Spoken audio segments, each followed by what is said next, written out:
Hello, welcome back my dear students. आज हम लोग बात करने हैं न्यूटन्स लॉ ऑफ मोशन। हम बात कर रहे थे, इसमें न्यूटन के तीसरे नियम की बात कर रहे थे। इसके एप्लीकेशन हमने दो तीन देख रखे, जैसे horse cart system, previous lecture में आपने देखा होगा, या फिर कोई बुक किसी टेबल पे रखी हुई है, या हम लोग जमीन पे चल रहे हैं तो किस तरीके से फोर्स लगाते हैं, ये प्रीवियस लेक्चर में हम लोगों ने डिस्कस कर लिया। आज एक बहुत ही इंपॉर्टेंट केस डिस्कस करने आए हैं कि एक इंसान, एक मैन, एक वुमेन लिफ्ट के अंदर बैठा है तो उसके वेट पे क्या इफेक्ट पड़ने वाला है अगर लिफ्ट मूव करता है ऊपर नीचे किसी तरह। तो हेडिंग इज apparent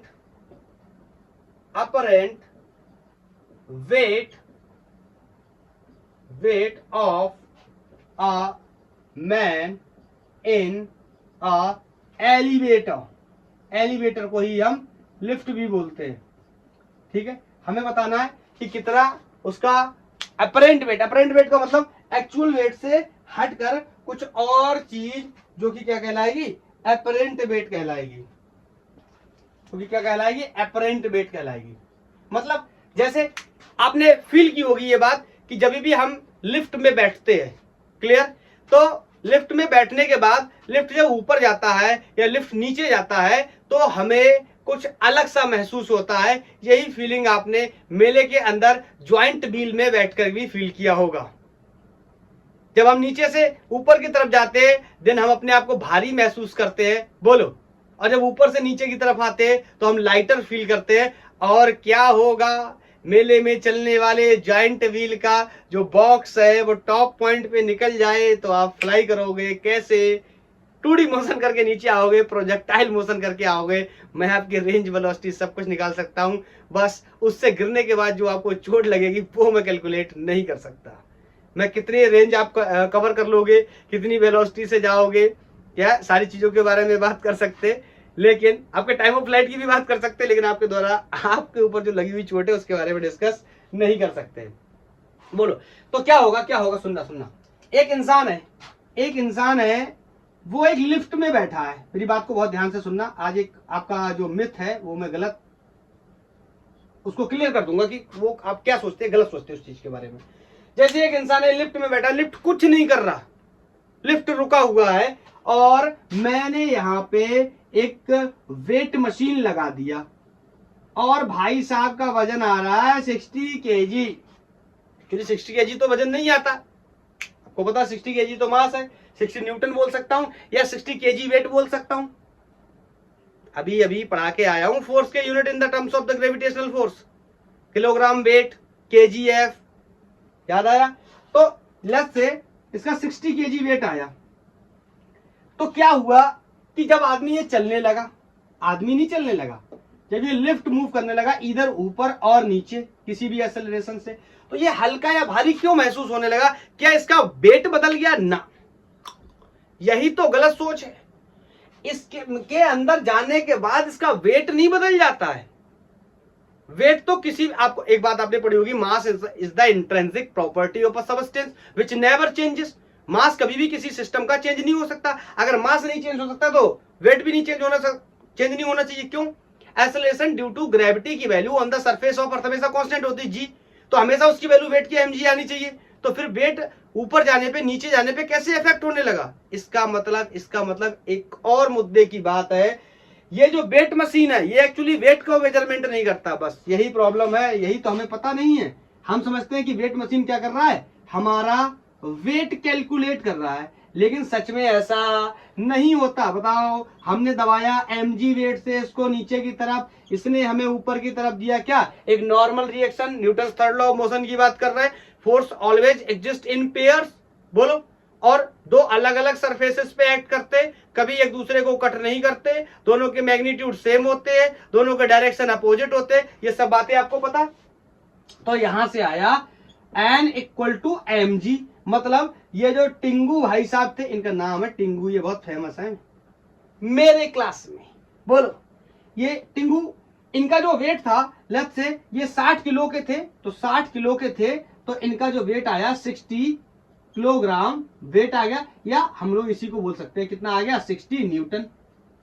ठीक है, 60 केजी वेट या 60 न्यूटन। अब मैं आपसे एक सवाल पूछूं, आपसे मैं बोलूं, और ये लिफ्ट अभी क्या है, ये लिफ्ट नहीं है, ये अपनी वेट मशीन पे चढ़ करके खड़े होकर के अपना वेट कर रहे हो, इनका वेट आ गया 60। अब मैंने इनको एक एलिवेटर में डाल दिया, एलिवेटर में डाल दिया, और एलिवेटर में डालने के बाद फिर मैंने इसमें वेट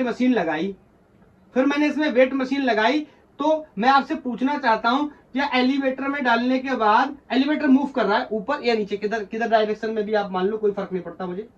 60 केजी वेट था, तो क्या एलिवेटर में डालने के बाद इसका वेट 60 केजी आने वाला है या नहीं आने वाला है? तो आंसर इज वेरी क्लियर कि नहीं आने वाला। हमें ऐसा फील भी होता है कि जब हम ऊपर जाते हैं भारी महसूस करते हैं, नीचे आते हैं हल्का महसूस करते हैं। क्या होता है सर? फिर आइए डिस्कस करते हैं उसके बारे में। क्लियर है? टिंगू जब जमीन पे खड़े हैं वेट मशीन के ऊपर, तो उनका वेट आ गया 60 किलोग्राम।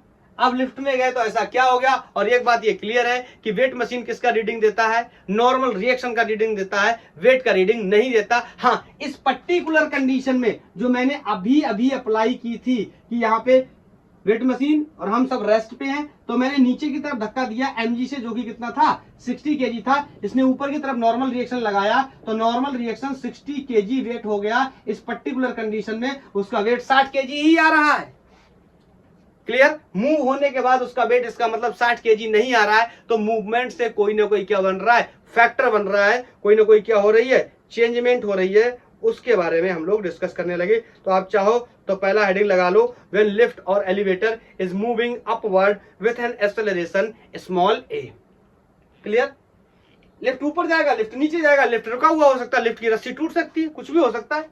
4-5 कंडीशन है, इनके बारे में डिस्कस करेंगे। तो सबसे पहला मैं केस डिस्कस कर रहा हूं, when lift या elevator moving upward with acceleration small a। Clear? तो देखते हैं क्या फर्क पड़ेगा वेट के ऊपर। तो बोलो, मैं आपसे बोलूं कि ये मैंने एलिवेटर बना लिया, इस एलिवेटर में एक ये टिंगू बैठे हुए और यहीं पे लगा दी मैंने वेट मशीन। ठीक है? तो आपको पता है नीचे की तरफ कौन लगेगा?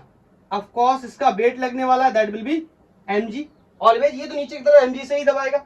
ये ऊपर की तरफ, अब देखो यहाँ पे बनाऊंगा ना, यहाँ इनकी मुंडी पे बना दे रहा हूँ, खोपड़ी पे बना दे रहा हूँ, यहाँ लग रहा है कौन? Normal reaction. और ये पूरा सिस्टम ऊपर की तरफ a एक्सेलरेशन से मूव कर रहा है। क्या मैं न्यूटन्स लॉ ऑफ मोशन का यूज करके F इक्वल टू ma लिख सकता हूं, जो कि मैं आपको बार बार बताता हूं। बोलो, सिस्टम कहां जा रहा है? ऊपर। लेके कौन जा रहा है? Normal reaction. इसके अलावा और कोई फोर्स नहीं। सर एक बात मुझे बता दो, आपने तो कहा था कि इंटरनल फोर्सेस कभी भी किसी ऑब्जेक्ट के स्टेट पे इफेक्ट नहीं डालते। बिल्कुल सही बात है, किसी के स्टेट पे इफेक्ट नहीं डालते, बट हम लोग डील कर रहे हैं किसके साथ? फ्री बॉडी डायग्राम के साथ। तो हमें यहाँ पे फोर्सेस के डिनोशन को देखना पड़ेगा। बोलो, वैसे तो ये लिफ्ट क्या होगा? एक्चुअली में तो ये लिफ्ट किसी रस्सी से बंधा हुआ होगा और ये रस्सी इसको ऊपर लेके जा रही होगी, लेकिन अभी हम उस रस्सी को कंसीडर नहीं कर रहे। तो बोलो, हम मान के चल रहे हैं कौन लेके जा रहा है? Normal reaction. क्यों निकाल रहे हैं सर नॉर्मल रिएक्शन? अरे भैया, नॉर्मल रिएक्शन ही तो वेट के बराबर होगा ना, इसीलिए निकाल रहे हैं नॉर्मल रिएक्शन। वरना इस रस्सी में लगने वाला टेंशन निकाल लेते और हमारा सब क्वेश्चन सॉल्व हो जाता। लेकिन हमें रस्सी में टेंशन निकालने नहीं आए, हम वेट के बारे में डिस्कस करने आए। तो हम देखने आए क्या ये नॉर्मल रिएक्शन इसके बराबर है या बराबर नहीं है, कुछ घट रहा है या कुछ जुड़ रहा है, ये देखने आए। तो बताओ, लेके कौन जा रहा है? Normal reaction. रोक कौन रहा है? mg। मैं बार बार बोलता हूं आपको, आप ऐसे ही सीखो। जो लेके जा रहा माइनस जो रोक रहा will be equal to mass times of acceleration will be equal to ma। और मैंने मान लिया इस टिंगू का जो मास है वो स्मॉल m है, तो ये टिंगू का मास कितना हो गया? mg। सॉरी, इस टिंगू का मास क्या है? m है, और एक्सेलरेशन क्या है? सिस्टम का a है। तो पूरा लिफ्ट भी a से चल रहा होगा और ये टिंगू भी a से ही चल रहे होंगे। तो बोलो, ये उस साइड जाएगा, that will be n equal to, बोलो, ma प्लस mg। और यहां से m क्या हो गया? यहां से m क्या हो गया? कॉमन। और आंसर इज a प्लस जी। अब आपको बिल्कुल क्लियर हो गया होगा, जब टिंगू जमीन पर खड़ा था, तो बोलो, इसने जो वेट लगाया था नीचे की तरफ mg, that was equal to the normal reaction. इसका मतलब n was equal to mg, but in this condition n is not equal to mg। n is equal to mg तो है ही है, ये देखो mg तो है ही है, उसके साथ ये फैक्टर और आ रहा है कौन? ma। तो इसका मतलब क्या होगा? नॉर्मल रिएक्शन इस बार ज्यादा होगा और अगर नॉर्मल रिएक्शन ज्यादा होगा तो इसका वेट भी क्या होगा, ज्यादा फील होगा। क्यों? क्योंकि वेट मशीन किसका मेजरमेंट करता है, नॉर्मल रिएक्शन का। इसका मतलब टिंगू को इस कंडीशन में कैसा महसूस होगा, बताओ, हल्का महसूस होगा या भारी महसूस होगा? तो मैं कह सकता हूं कि apparent weight of the man inside the lift क्या करेगा, इंक्रीज करेगा। इसका मतलब apparent wait of the man inside the lift increases। Clear है? इस केस में क्या कर रहा है, इंक्रीज कर रहा है। दिख भी रहा है मुझे। नॉर्मली क्या था, n equal to M G, और एम जी तो है ही है, यहाँ पे एम ए और भी बढ़ गया। इसका मतलब नॉर्मल रिएक्शन अगर ज्यादा है तो उस इंसान का वेट भी क्या लगेगा, अपरेंट वेट भी उसे क्या लगेगा, ज्यादा। यही बात मैंने लिखी है, apparent weight of the man inside the lift क्या करेगा, इंक्रीज करेगा। ये पूरी बात याद रखना, इस कंडीशन में इंक्रीज करेगा। द लिफ्ट कहां जा रहा है, ऊपर जा रहा है, with the acceleration A. Clear? Next case, भारी महसूस हो रहा है सर, लिफ्ट में बैठा हूं, नाम टिंगू है, ऊपर जा रहा हूं, भारी फील हो रहा है। अब बताओ वो क्या कंडीशन है जब मुझे हल्का फील होता है? तो मैं कह सकता हूं व्हेन लिफ्ट इज मूविंग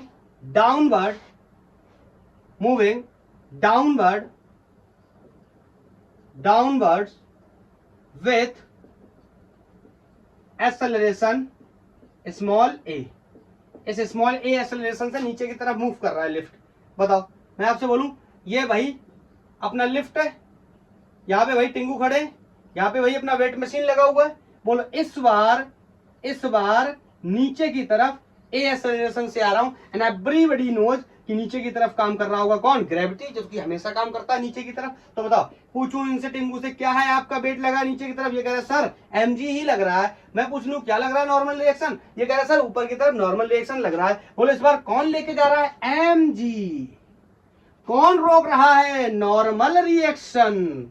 क्यों? क्योंकि सिस्टम इज मूविंग डाउनवर्ड।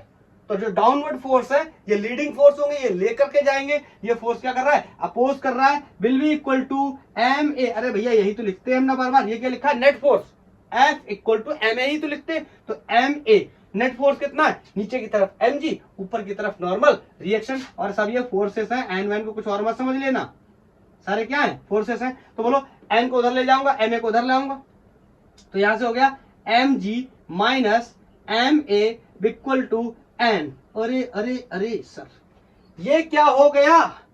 जब देखो टिंगू यहां पे खड़ा था जमीन पे, वही स्टोरी अगेन एंड अगेन।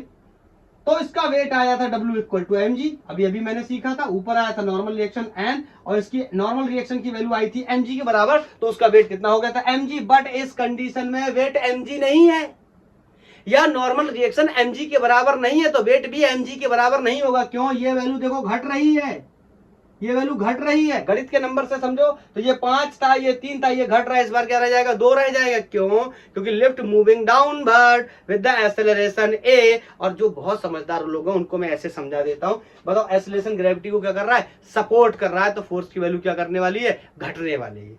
जिनको नहीं ज्यादा समझ आता वो टेक्निकल टर्म्स में यहां से समझ सकते हैं। तो बताओ, mg होता था, mg में से ma चला गया, कम हो गया। पिछली कंडीशन में क्या होता था, mg होता था, ma जुड़ गया था, तो वेट क्या हो गया था, बढ़ गया था अपरेंट वेट। इस बार क्या हो जाएगा, कम हो जाएगा। ये वही कंडीशन है सर, जब मैं ऊपर से नीचे आ रहा हूं लिफ्ट में, apparent wait inside the lift, बोलो क्या होगा, डिक्रीज करेगा। इस बार क्या करेगा, डिक्रीज करेगा, जब लिफ्ट क्या कर रहा है, नीचे की तरफ मूव कर रहा है। बोलो बोलो बोलो बोलो बोलो बोलो, क्लियर है? और जब लिफ्ट रुका है, तो लिफ्ट रुका हो, आदमी खड़ा हो, तो उसके लिए ये केस है ही। लिफ्ट क्या है, स्टेशनरी है। बोलो बोलो बोलो बोलो। एक बात की और बात कर लेते हैं, ध्यान से सुनना। इसको हटाओ, हटा देता हूं। अगर लिफ्ट कांस्टेंट वेलोसिटी से मूव करे, ये कांस्टेंट एक्सेलरेशन की बजाय मैं अगर बोल दूं कि when lift is moving downward या अपवर्ड, कुछ भी हो, डाउनवर्ड या अपवर्ड भी लिख दे रहा हूं यहां पे साथ में ही, ऊपर या नीचे मूव कर रहा है विथ वेलोसिटी लिख दे रहा हूं यहां पे, विथ वेलोसिटी v, किसी b वेलोसिटी से मूव करता है। तो बोलो फिर से बना लेता हूं, कोई एक केस ले लेता हूं। बोलो यहाँ पे टिंगू खड़े हैं, नीचे वेट मशीन लगा है, बोलो ऊपर की तरफ नॉर्मल रिएक्शन है, नीचे की तरफ कौन है, mg है, और ये मान लेता हूं ऊपर जा रहा है विथ b वेलोसिटी। बोलो b वेलोसिटी, तो लिखने चला इसका क्या, फ्री बॉडी डायग्राम बनाऊंगा। तो बोलो कौन लेके जा रहा है, नॉर्मल रिएक्शन ऊपर जा रहा है, कौन रोकेगा, mg will be equal to mass times of acceleration, और ये हो गया गलत। बोलो क्यों, अरे एक्सेलरेशन तो है ही नहीं इस क्वेश्चन में। This is the case of uniform velocity. अगर वेलोसिटी कैसी होती है, यूनिफॉर्म होती है, कांस्टेंट होती है, तो उस कंडीशन में कोई भी एक्सेलरेशन नहीं होता। आपको पता है rate of change of velocity ही किसके बराबर होता है, एक्सेलरेशन के बराबर होता है।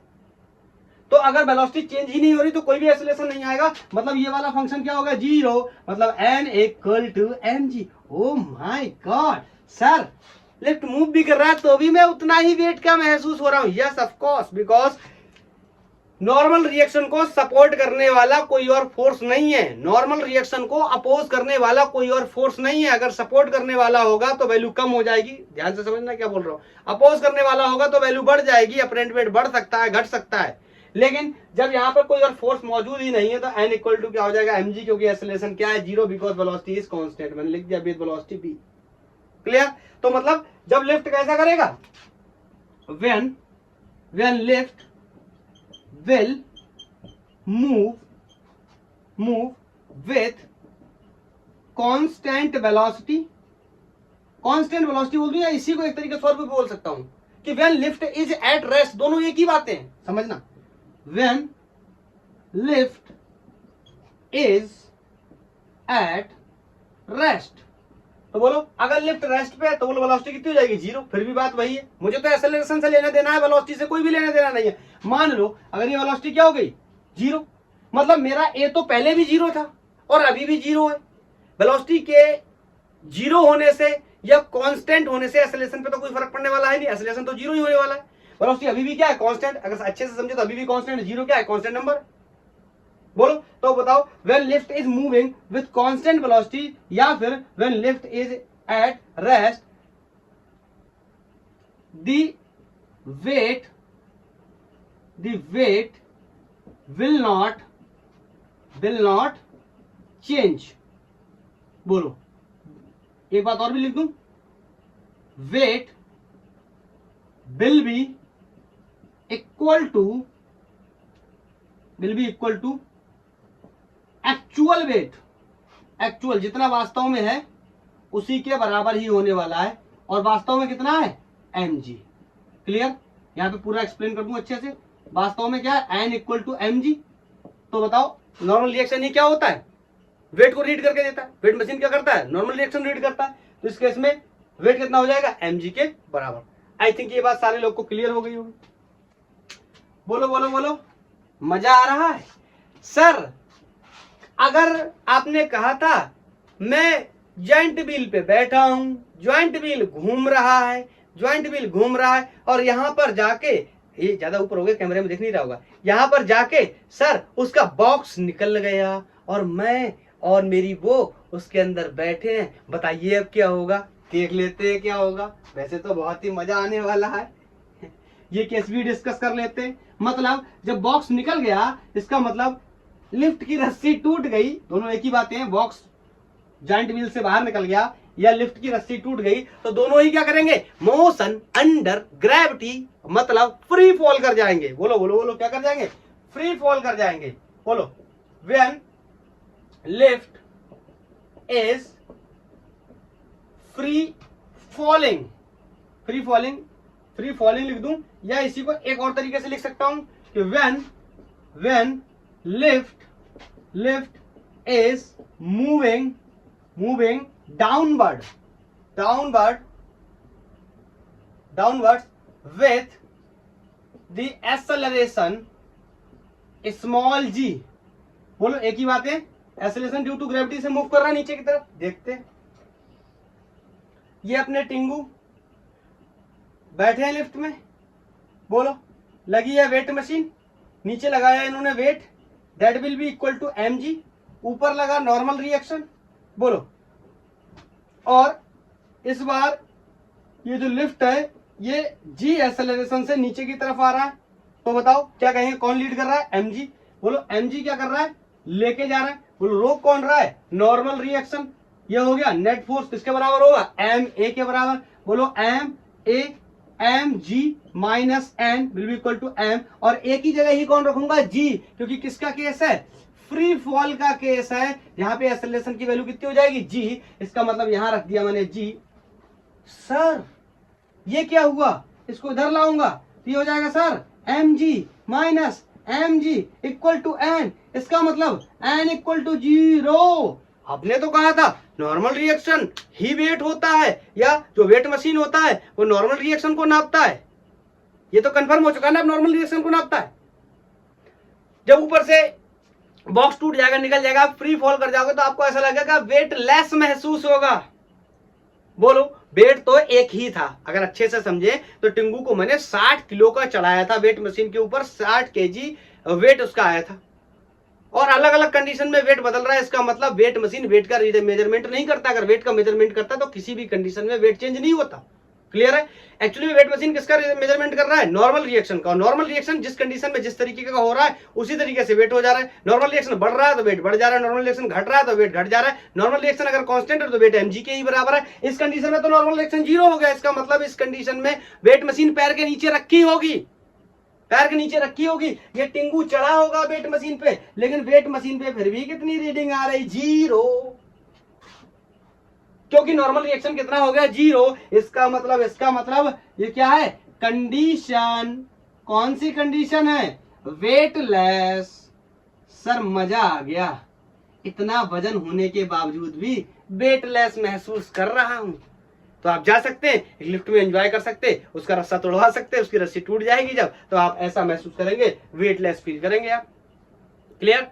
तो ये केस था न्यूटन लॉ ऑफ मोशन के अंदर, ये डिस्कस कर रहे थे हम लोग थर्ड लॉ के अंदर, एक्शन रिएक्शन लॉ के अंदर, कि किसी भी लिफ्ट के अंदर जब कोई व्यक्ति बैठा होता है और लिफ्ट ऊपर या नीचे मूव करता है तो किस तरीके से उसका वेट चेंज होता है। मैंने कुछ केसेस आपको डिस्कस करके बताए। इसका मतलब एक बात क्लियर हो गई कि नॉर्मल रिएक्शन, वेट मशीन क्या मेजर करता है, नॉर्मल रिएक्शन रादर देन दी वेट। क्लियर। तो this is all about the a man which is which is inside the lift। Clear. पढ़ाई करते रहिए, अगर आपको कोई सजेशन है तो आप मेरे को बता सकते हैं।